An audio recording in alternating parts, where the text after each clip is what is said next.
that also was amazing. But now that I'm 65, right, it's a little bit different.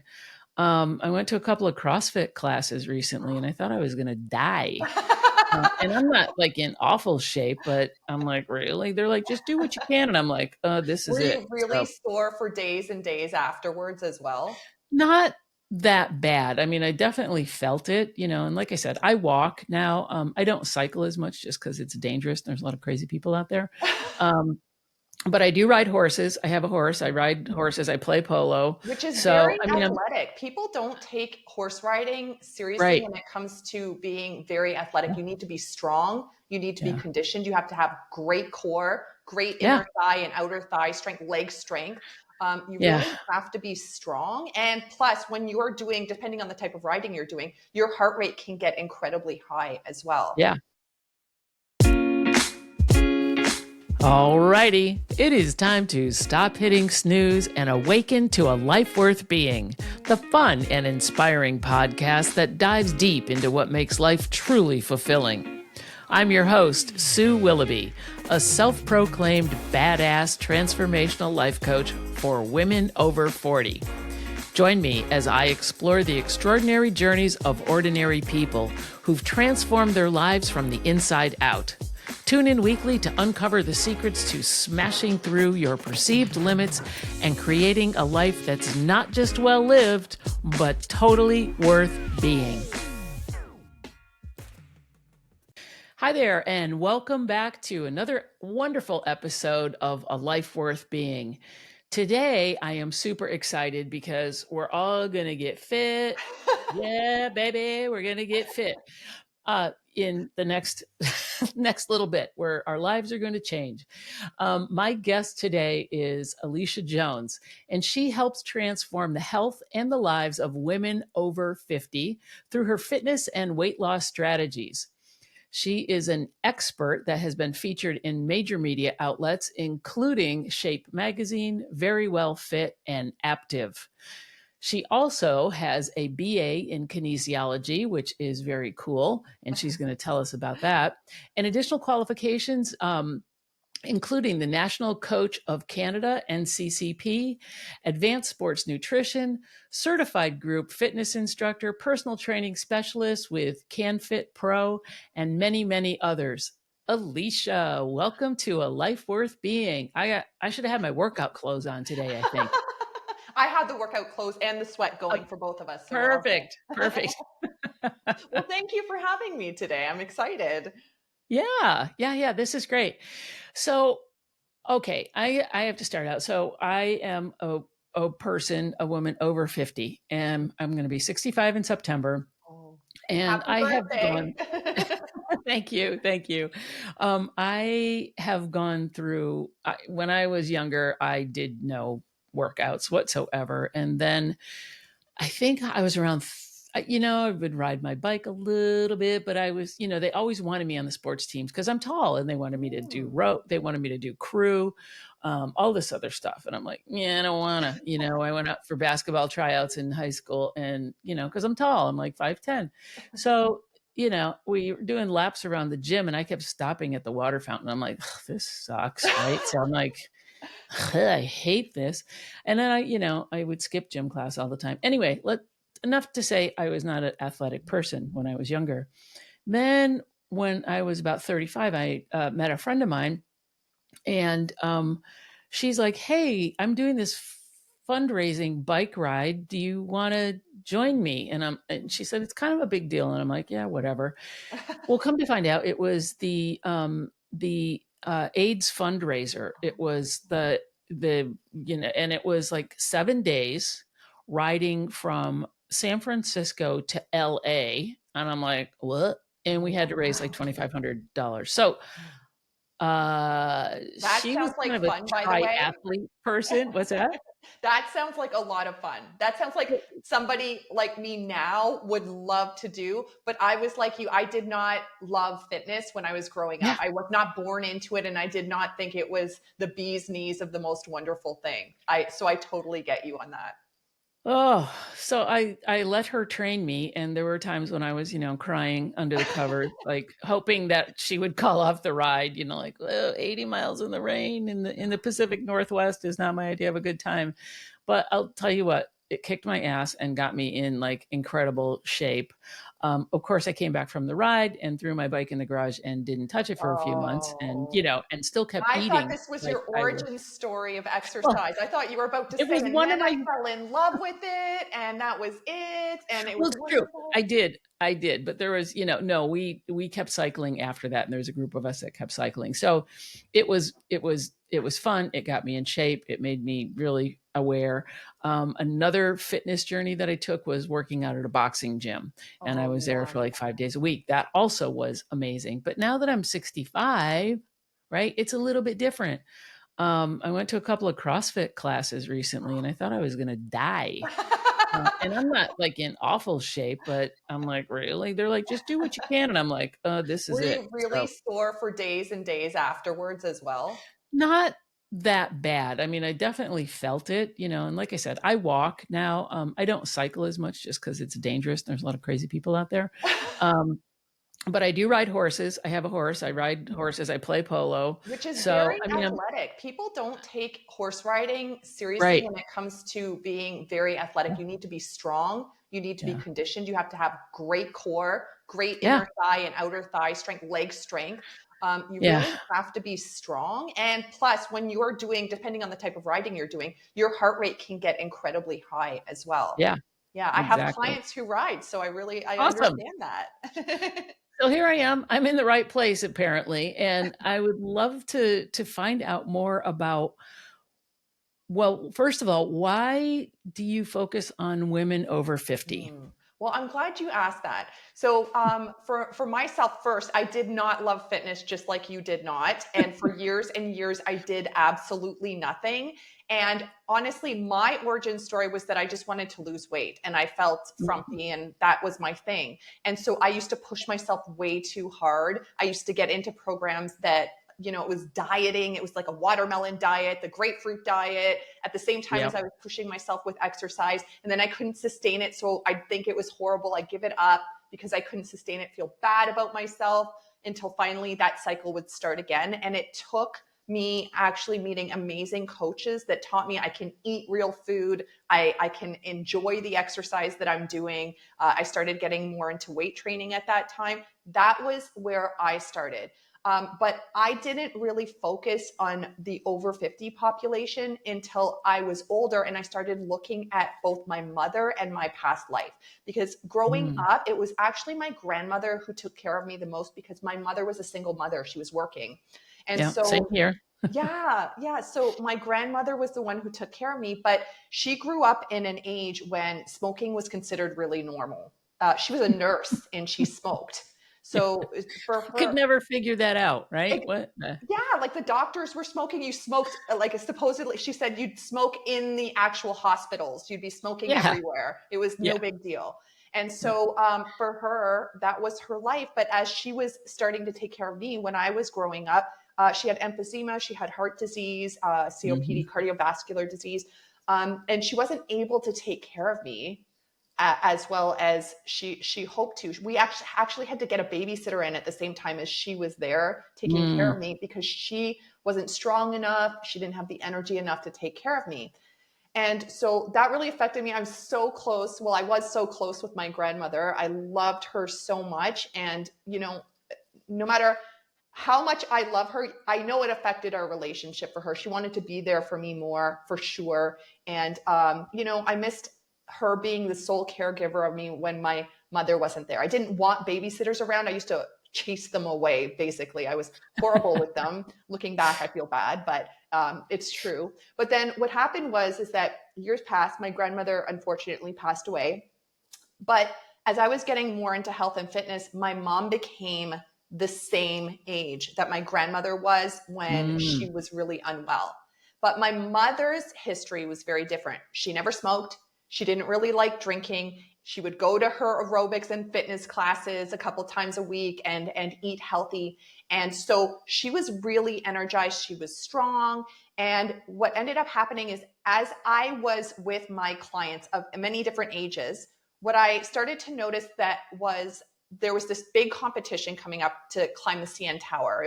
It was I don't know if you've heard of the CN Tower. CN Tower is thousands and thousands of steps high. It's really, really tall. And so I was trying to recruit people to do the CN Tower climb. And everybody in the over 50 population was like, we're too old to do this. We are not Ah, going to do this. So what I did was I recruited my mom to do it. And she was awesome. 72 at the time. I said, if she's 72, so can you. That was the slogan. And so Thanks. these women were forced, not forced, but they were guided gently to say, hey, we can't get out of this, because if your mom who's 72 is doing this and we're in our 50s and we're in our 60s and somewhere in their 70s, we have no choice. We have to do this now, because saying I'm too old, that's not an excuse anymore. And so as time was going on, my mom was getting older and older. We were traveling together. I don't have kids, but my brother has two kids, and she's lifting them up and running around. She's the grandmother that's energized and strong.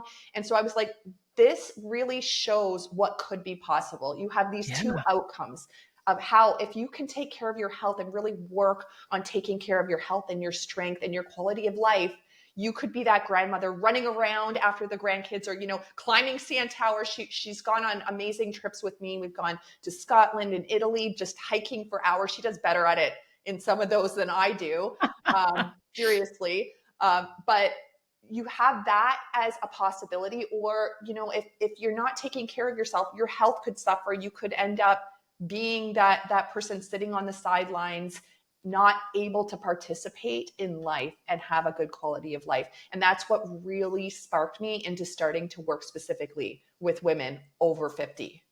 That's great. That is, and it's interesting because I kind of I think of myself as the second half transitional coach, and it's like in the sports feel good movies where the team comes in and they're hanging their heads and they're like, oh, we suck, and they're losing, and then the coach comes in and is like, you've got all the skills you need, you got the, you guys can do this, blah blah blah, and get them energized to get off the bench, like you said, and get back in the game, and don't give up because you feel like you're in your midlife, right? Take that crisis out of it, for goodness sakes, and get moving. So I love that. And I love that you had two ends of the spectrum that were your inspiration. You had your mom, who was super active and healthy and everything, and you had your grandma, who you loved, who was not. So you could see both sides of the coin, so to speak, right? Yes, absolutely. That makes a difference a lot, to be able to see those two Yeah. sides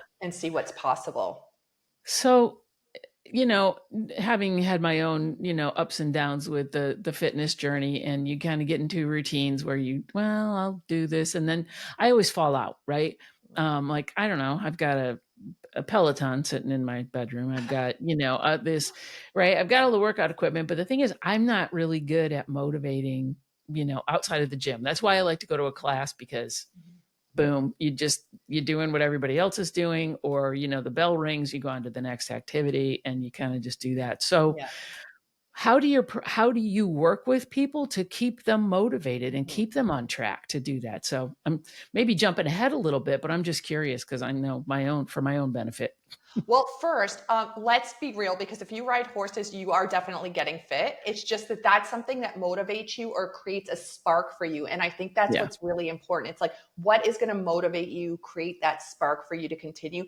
And truthfully, half of the population are known as exercise non responders. They're not going to be motivated by that fabulous feeling that you get after you exercise, Yeah. because they're not going to feel that feeling. They get all of the same effects physiologically. They'll get the better blood pressure, better insulin sensitivity, maybe even lose weight or increase the strength.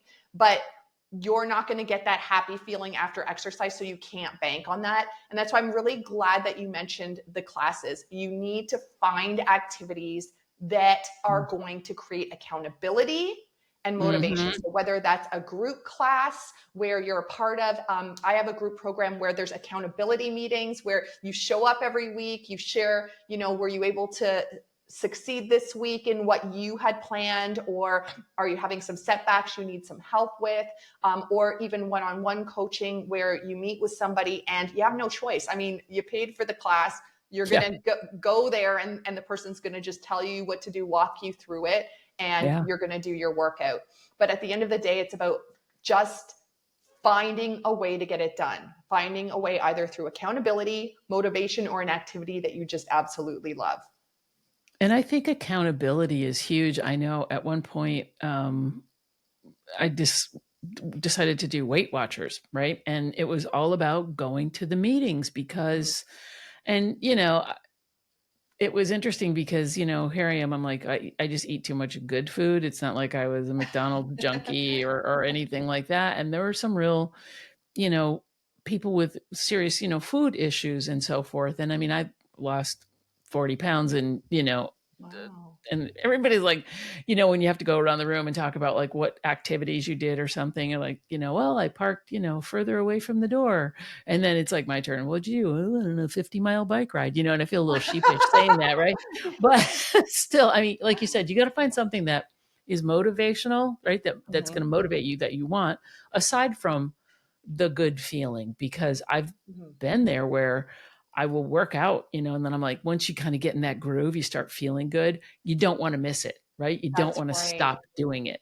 But then sometimes, it's a slippery slope, And just it like, is the hardest part is getting started. It is, yeah, it because is. there is a lot of like, I don't have the energy, but I know I'll have more energy if I work out, but I don't have the Yeah. energy to actually do the workout. And so it's about what small steps can you start taking right now to start to create that energy? It doesn't need to be a 50-mile bike ride right away. I'm sure you didn't Right. start one day and you just No, went out no, for the no, 50 no. miles. Yeah, like you start off slowly and incrementally you work your way up until it does become something that you're like, this is just a habit, or I'm Yes. addicted to, or I have that event and so I have no choice. Right? You're holding yourself accountable with that as well. Yeah. Like, I think you're right. The consistency is the key. Mhm.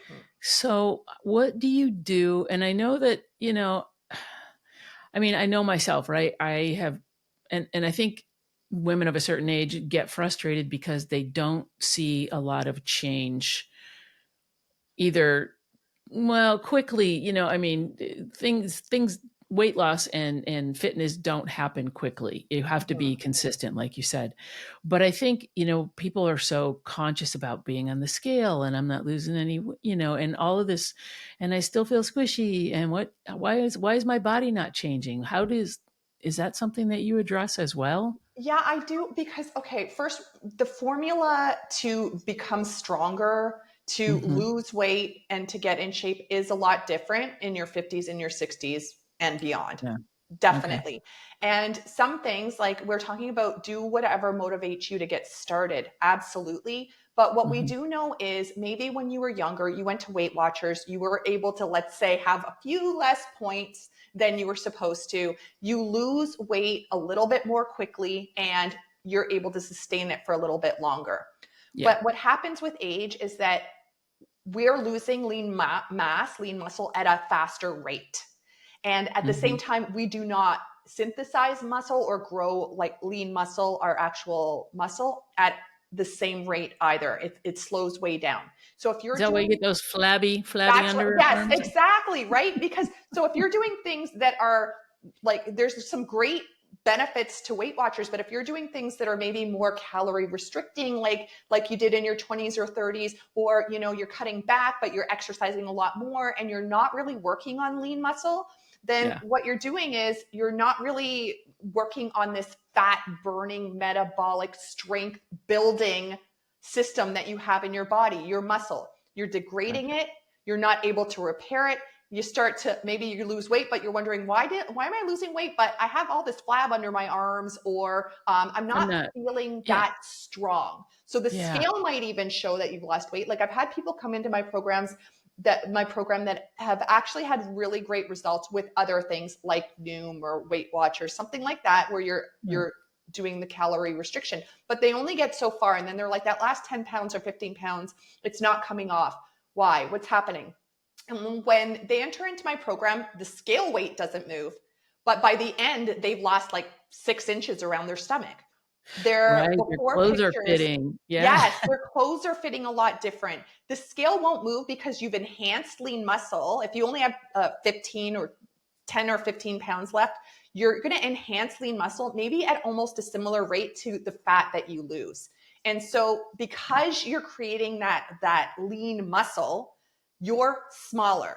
Fat is a lot more dense. It's Right, tighter. It's more compact. And muscle is more compact and more right, dense. right. Fat is more fluffy, let's Squishy, say, or bigger. squishy. It takes up more space. That's right. That's right. So at the end of the day, you could be almost the exact same scale weight, but your inches have gone way down because you are more compact, you're tighter, but with it, you have more strength. So clients of mine will say, now I'm actually able to stand up from seated Mm. position, no big deal, run up a flight of stairs without my knees hurting. Whereas they were doing the other thing before to lose weight. And yes, they might have even succeeded with that, but it felt a lot harder and they didn't feel as strong as they would have if they had done that in their 20s and 30s. And so with Okay. weight training, with also focusing in on macronutrients, your protein needs, the ratios to carbohydrates and fats, over calorie restriction, that's when you're fueling your body. You're creating more nutrients in your body, getting the nutrients you need, and it becomes a lot easier. I don't want to say the easiest in the whole world, and I'm definitely not going to say you're going to lose 100 pounds in one day. It doesn't work that way, but it's going to be a lot more consistent. You're going to lose the weight and you're going to feel stronger and healthier. And I think feeling stronger and healthier as we get older is really important. I mean, I had to do a bone density test, Mm. and I was like, and it's okay, but but some people really do struggle with, the osteoporosis and everything like that. And I think the more strength that we can build, and, we're talking about horseback riding, it's definitely a core fitness thing. I started playing polo again. I started last year and then I broke my wrist. And so I started again this year. Ooh. And I mean, you're not only riding the horse, you're also hitting the ball while you're moving on the horse. So it's a lot of, you know, yeah. So you talked about it got a little sciency in there, and without going way over everybody's head so that we can understand it. What is that kind of perfect mix with, like you said, strength training, and you mentioned a couple of other things. Like, what what are the pieces of your program? And part two of that is it, it's not one size fits all. We all know that No. it's not. So how do you determine, like, from individual to individual, how do you tweak that? So Yes. that's kind Okay. of a There's a lot of to multi-layer, unpack in there. multifaceted There's a question with lot to unpack.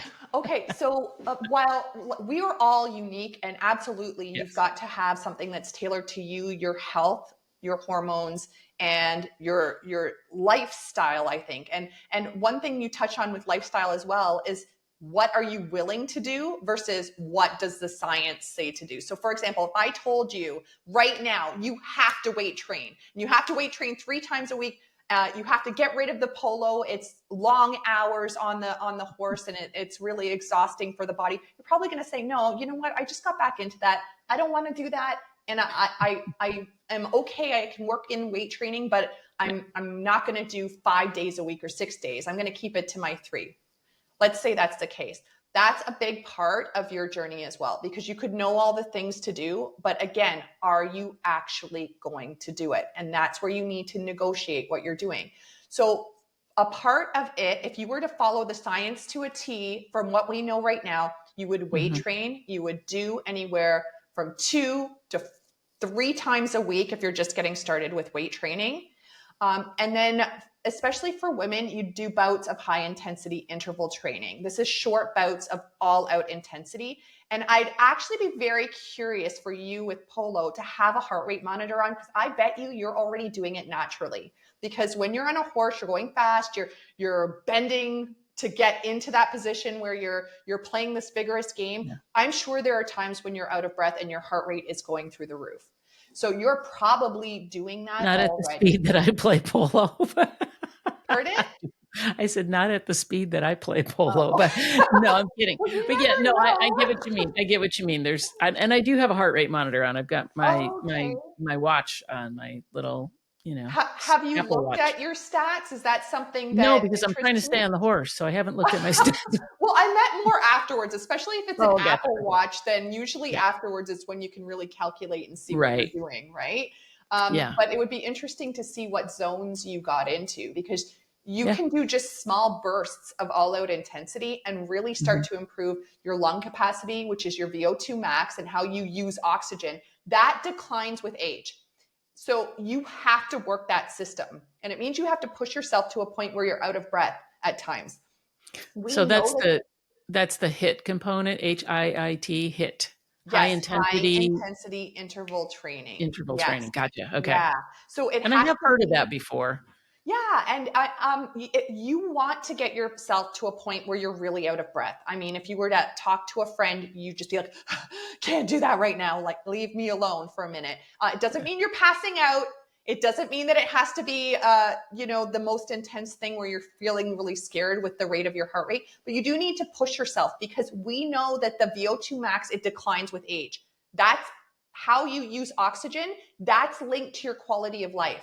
We know that with the decline, the research shows that with the decline of the VO2 max, also the quality of someone's life starts to decline. And Hmm. the only way you can work that system is really pushing the cardiovascular system, really getting yourself to a point where you're out of breath. But you don't need to be doing it for hours and you don't need to be doing long bouts of it. You do short bursts where you're going all out and then you Hmm. relax. And you could do it on a horse, you could do it on a stationary bike like your Peloton. You could Hmm. do it walking up a hill. If you can do impact, if your knees and your back are Hmm. able to handle impact, or you can get yourself to that point, absolutely, you can go for a run to do it. Small hops or jumps, even doing small bouts of hopping or jumping, it helps enhance bone density as well. So if you Hmm. can handle that impact, then you're going to be able to also get that added benefit of bone density, which you can increase or make your DEXA scan. That's what you did for your bone density, Yeah. right? A DEXA scan. You Yes. can have better results over Hmm. time with a DEXA scan. Before it was believed, oh, you know what? After a certain age, that's it. You can't have any more bone density. You can't create any more bone density. You Right. can't Right. reverse that. You can, but it's incredibly slow. We're talking about 1 to 2% per year. So, for example, if you decided you wanted to increase your DEXA score and have better bone health, Uh-huh. I don't suggest doing another DEXA scan for another year or two if that was your focus and you were training for that, because Right. it's not going to show much difference. You want to do it every couple of years to see if there's a difference there. Interesting. Or at least, stop it or slow it or whatever, Or have it not decline more.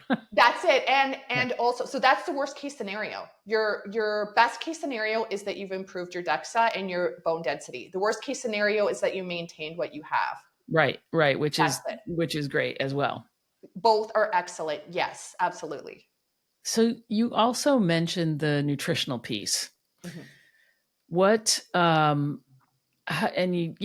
because I think, a lot of people think, oh, I'm just gonna, eat 3 leaves of salad and, put a kernel of meat on there or something. And, like you said, if you're doing something like that, you're really restricting what you're taking in, but yet you're also doing this hefty workout, or you're doing HIIT and strength training and all this other stuff.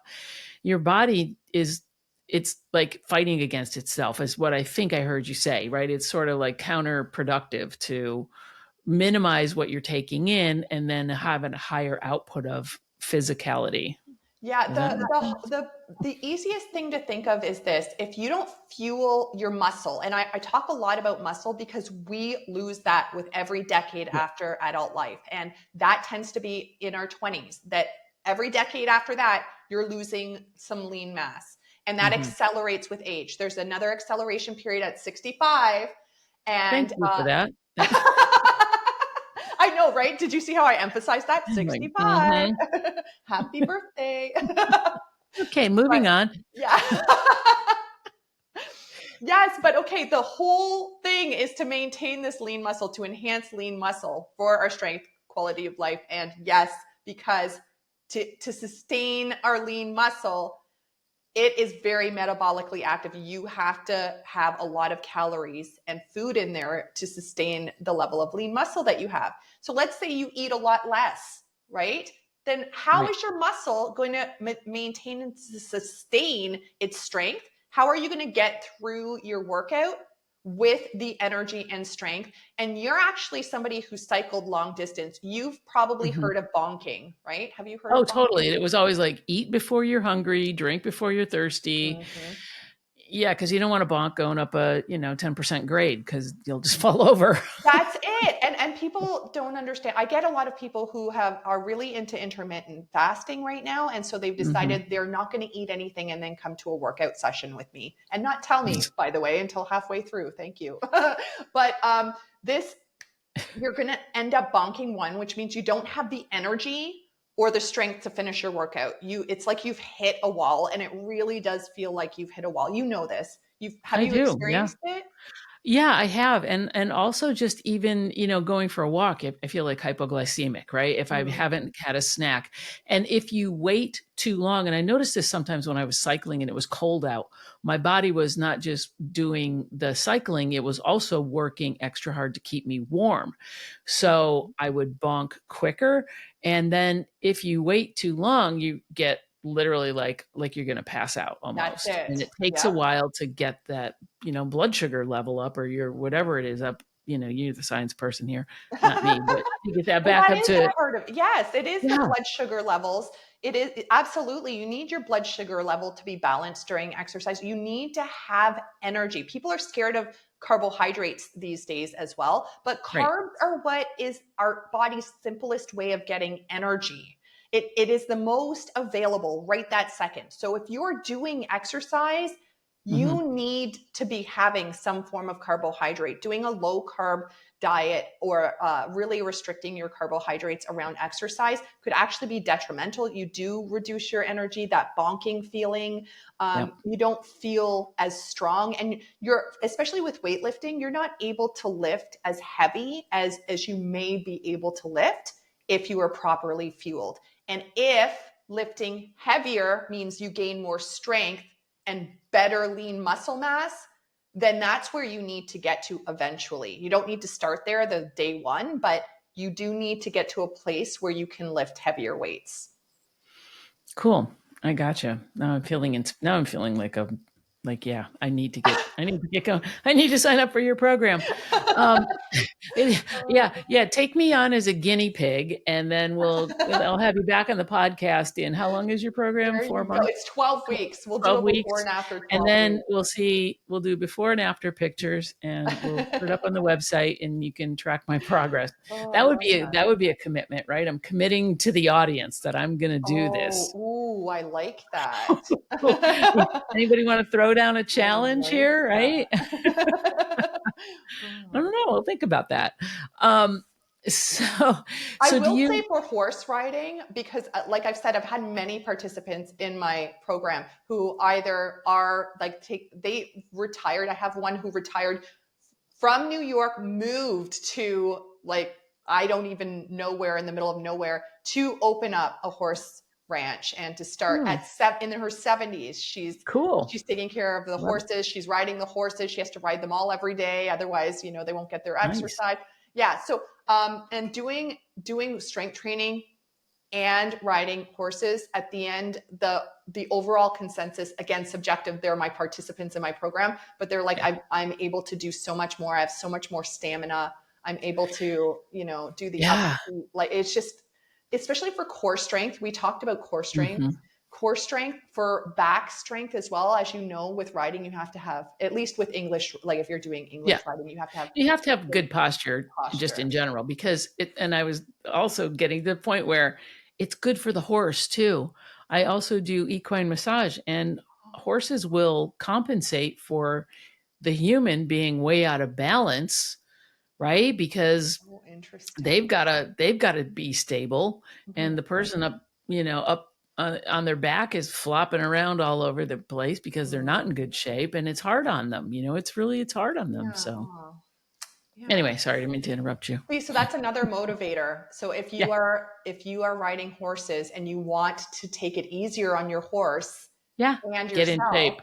yeah, start weight training. Start weight training. Yes. Exactly. So let me just ask you, so your your programs are online. Yes.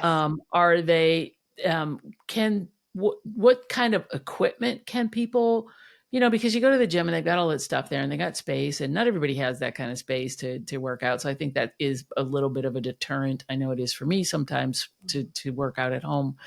What is like the base thing that people need to do your program or to start with that and not go to the gym, right? If they don't have the luxury to do that, or if they're doing your workout program, why would they want a gym membership as well? Does That's that make right. sense? Yeah, you don't need to have a gym membership, especially at first. You don't need anything fancy. Hmm. I suggest you have a couch or a chair, and I have a if that couch. sounds weird, or countertops, because there are Y- certain body weight movements that Sure.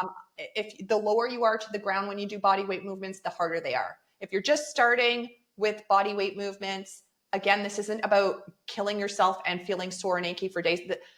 I I think for some people CrossFit is amazing at any Hmm. age, but really if you're just starting out, I would not suggest it. There is a higher rate of injury with CrossFit, mostly because depending on your instructor, there are amazing instructors Hmm. out there, but you really need to understand the form before you do anything else, before you start. And what happens with some CrossFit exercises, depending on again, the coach, and there Right. are great ones out there that really teach form and do not allow you to do any sort of speed or heavy weightlifting until you've really mastered the form. And But that's what the case was there when you talked about body weight, where, a push up or something like that was Mhm. you're basically standing against, using the wall as you're pushing up, That's just at it. a Yes. very small incline so that Yeah. and same thing with a pull up or whatever, where Yeah, you're and that's building that. great because and I have a friend who owns a few CrossFit studios and is excellent. You have to be at least 12 weeks with them doing the fundamental movement patterns before you can even go into doing any sort of fast pace, because as you know, there are kipping pull-ups, there are fast paced Yeah. powerlifting movements that if you do not have perfect form for those and then you start lifting heavy and Yeah. fast, it's a You're gonna get disaster hurt. waiting to happen. Yes, Yeah. exactly. Yeah. So if you have a counter, you can do elevated body weight exercises, elevated core work, the whole 9 yards. So you need some form of couch that you're not going to lie on, but you're going to use for elevation. Oh, thanks for the clarification. I was all ready to get on the couch and watch you do the I exercises know, right? while I'm eating popcorn or Oh bonbons. Yeah. gosh, yeah, that's like repetitions. One Yeah. bonbon, two. No. Yeah. Oh, I love it. Okay, I'm in. I'm in. Sign me up. Oh gosh, yes, and So you'll need just some some free basic weights stuff. as well. Yeah, some free weights as Okay. well. Yeah. Like free weights, like 3 to 5 pounds. Just start Oh, out that small really depends. So or inside of my program, because people love saying, yes, I've got some 2 pound weights and I'm going to do these exercises. And then Mhm. when we're at an accountability meeting or there beforehand, if you can be a part of a little group beforehand so that I can help assess what you need in the beginning. Mhm. Anyways, people will have full out conversations with me doing their row, like their back exercise for like 10 minutes. Oh, yeah, this, that, and the other. I'm like, those weights are way too light. If you can get to 18 reps or higher doing Yeah. a weight, it's too light. And it Yeah. doesn't mean that you have to lift the heaviest in the whole world, but a weight should start to feel heavy when you're just getting started at the 12th repetition, but we're going up to 15. And I actually have a whole fitness test that takes people through their exact Oh, size that's of cool. weight So you that can they start need. out and figure out where you are, get a baseline, and Mhm. then move into it so that you're not. Yeah. That's it. And a lot of people are afraid with the size of weight that I share, like because it's actual mathematical done for you equation that shows what size of weight you should start. And they're like, there's no way I'm ever going to be able to lift that. And I'm like, if that feels uncomfortable to you, you don't have to start at that weight. Absolutely. Do what feels good. But I can guarantee by the end of the program, you will be lifting that weight because you'll Mhm. realize that these are too light. And without fail, 9 times out of 10, people are up to that size of weight by the end. Awesome. I love that. I love that. Everything that you've said makes sense, and to me as well. Like I said, in my fitness journey, I'm way more fit probably than most 65-year-olds, just from whatever I've done in the past. But I do notice that you do have muscle memory. So if you've ever been in a Mhm. position where you were really fit from cycling or whatever you were doing, that your body's like, oh yeah, I remember this, right? Correct me if Yes. I'm wrong on Yeah. that, but yeah, everything that you've said makes total sense. And your program, you said, is 12 weeks, right? Mhm. Yeah. So in that 12 weeks, you start at your baseline and you get a baseline and then you progress through it. And you said you have accountability meetings as well with Yes. people. Yes. Yep, every That's single cool. week. And some people, they don't feel That's comfortable at huge. first. I don't know if that was you with the Weight Watchers. Did you ever feel uncomfortable being in a group or I actually liked it because it was like, okay, you got to go to the place and weigh in, right? yeah. So there's no lying there. And of course, our Weight Watchers was right next to like, Chick-fil-A or something, Oh, you know they what I mean? I'm like, always really, this do is that. They torture. do that every time. Either a pizza place or a fried, yeah, they do that every time. It's It's just rude. There's just yeah. don't do that. But I think the fact that you had to weigh in, that was Mhm. accountability number one. And then you sat in a group with, any kind of group activity, like when I do group coaching, people learn from other people. And Mhm. I think that, you'll see heads nodding, like when somebody's going through a coaching session and and it's a group coaching where you kind of just have to let go of that and just be okay with, Mhm. everybody's in the same boat. We're all here for the same reason. It's not like we're going to judge you or make fun of you or anything else. I think Mhm. that is the beauty of, and same thing if you go to an exercise class, you're all in the class together, nobody's looking at you. They're worried about themselves, and just get over it and, Yeah, you know, look for that support, look for that community. So I think, community and accountability is huge. Absolutely. absolutely. Yes, I Yeah. totally agree. Yeah. I love this. I love the whole. Now, see, you got me motivated. We may just have to do a challenge and have you back on There in you 4 months, go. 3 months, 4 months, 3 months, I guess, right? 3 months, Yeah, 12 weeks. yeah. No 12, I big got deal. 12 That's weeks, like 90 days or something like that. Less than that. It's like 84 days or something like that. the thing, you can do anything for 90 days, right? Isn't going to kill you. It's going to make you feel better. There you it totally. Yes. So And think see, about how you'll feel at the end of that 12 weeks. right? Yes. Exactly. All right. Well, I may have to take you up on that. So, having said all that and all of the, I'm feeling very motivated right now. If someone is interested in your program, how can they get in touch with you and find out more? Because this has been really fun conversation. I love this. Well, if you liked this conversation, then I do have a free masterclass where Okay. I go into depth into the three-phase food and fitness formula every woman over 50 needs to know. So we go through like how you would start in the middle and the end with food and fitness and lifestyle. Because again, remember, it doesn't matter if you know the science, if at the end of the day, you're just not going to do it, right? Because it doesn't fit Right. you.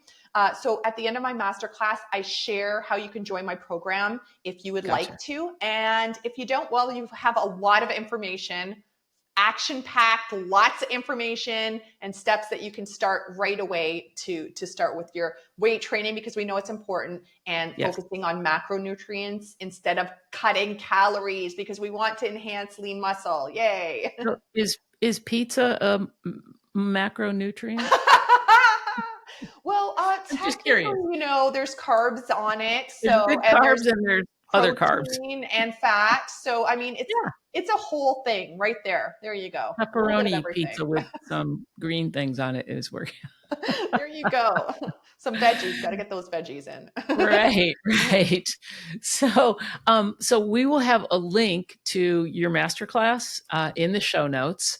And how long is the masterclass? Just is it an hour or 2 hours? What is It's it? an hour. There's question period. It Okay. is it's totally pre-recorded, but I did Oh, do it cool. live. So yeah, in case you're wondering, or Yeah, if I don't answer you back right away with a question, it's because it was a live that is pre-recorded so that anyone gotcha. can Okay, get a hold of sounds it good. whenever they want to. Cool. I love this, and we'll also put your website so people can get more information on your website as well. Lovely. It's Thanks. Alicia Jones? What Alicia Jones? AliciaJonesHealthyLiving.com. AliciaJonesHealthyLiving.com. I apologize. I've been calling you Alicia and you did not correct me. You can call me Alicia, call me Alicia. My name's not Alice. Somehow people start calling me that. It's a lovely name, just not mine. Yeah. Right? Thank you very much. I know when people call me Susan, I'm like, yeah, no, I'm not a Susan. I'm a Sue. Thank you for asking or not asking. But Just saying. Yeah. Yeah. Alicia, it has been a fantastic conversation. I feel totally energized. I am like ready to go out and kick some butt and take some names and get fit so that I can be Yay. good to my horse. He Oh, will thank I me love for it later. that. I love that. Thank you so Thank you much for for your time having me. today. Yeah, you're welcome. Thank you. Thank you for listening to today's episode of A Life Worth Being. I hope you found it fun and inspiring. And to avoid a bad case of FOMO, please be sure to click that subscribe button. If you love what you heard today, please share it with a friend and then hop on over to your favorite podcast platform and return the love with a wonderful review and 5-star rating. It would truly mean the world to me. Be sure to follow me on Instagram and on my website. Links below in the show notes. I appreciate you, and I will see you next week for more fresh insights on awakening a life worth being.